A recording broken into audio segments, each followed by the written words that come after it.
Gilles Bogaert. Let's go around the world and see what people are drinking and how much. So Pernod Ricard's U.S. sales for the first half of your fiscal year were up 3%. What do you think was driving that? Were people spending the savings from the gas pump on spirits? Well, consumption is more dynamic in the US. It's the main source of growth for US. And premiumization is also a key driver. So people buying more expensive products. And in our case, Jameson has been the main driver of the growth, growing very fast, more than 20% growth. Favored also by innovation, Jameson Caskmates, and other products like Tequila Avión, Elyx, and a few other innovations that we have launched. So a good first half in the US. Now, Elyx is your Absolut brand. This is your high-level Absolut brand. Can you talk about the marketing dollars you're putting into that particular brand? We invest a lot. Today it does not make money, but we need to be patient. It's a long-term game, and the brand is growing in line with plan. It's not a race for quick volumes. It's about building the equity of the brand and having a high-quality distribution. All right, and in China, in your first half, sales were down 2%. Can you talk about whether or not the middle class is buying spirits? For a long time, we kept hearing the story that it was all about graft and the elite in China buying high-priced spirits for each other. Is it catching on with the middle class? You're right. I mean, in the new normal China, what is at stake for us is to be able to broaden the scope of brands that we offer to our consumers to be able to benefit from the emerging middle class. But it takes time because we need to offer new brands that we have in the portfolio. We need to invest. We need to educate them on how to drink it.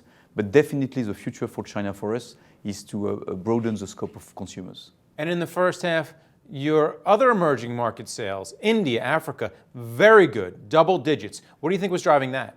Well, in India, it's largely coming from our Indian whiskey business, which is in the high end of the market. So there again, we benefit from the trending up of emerging Indian middle classes from low-end whiskies to higher-end whiskies. And in sub-Saharan Africa, we have opened 5 affiliates in the last few years in 5 promising countries, and we mainly sell global imported brands there. All right, now let's go to Europe, up 1% in your first half. You did better in Spain and England or the UK than you did in France and Russia.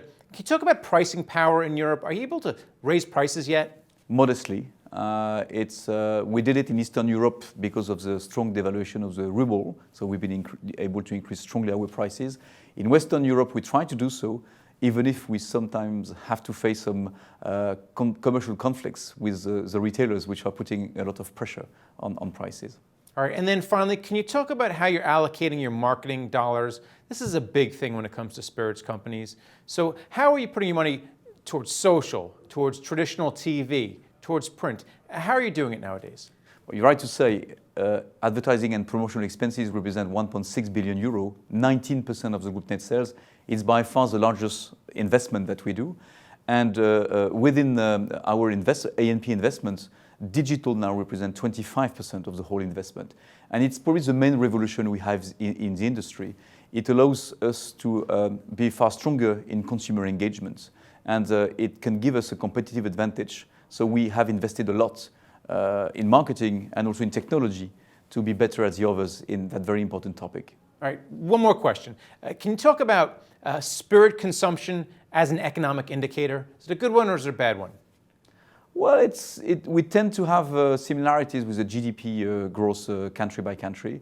And when you want to have a good visibility on the global economy, in a way, the Pernod Ricard performance is a good proxy. All right, well, thanks a lot, Gilles. Thanks a lot. And thank you for watching The Street.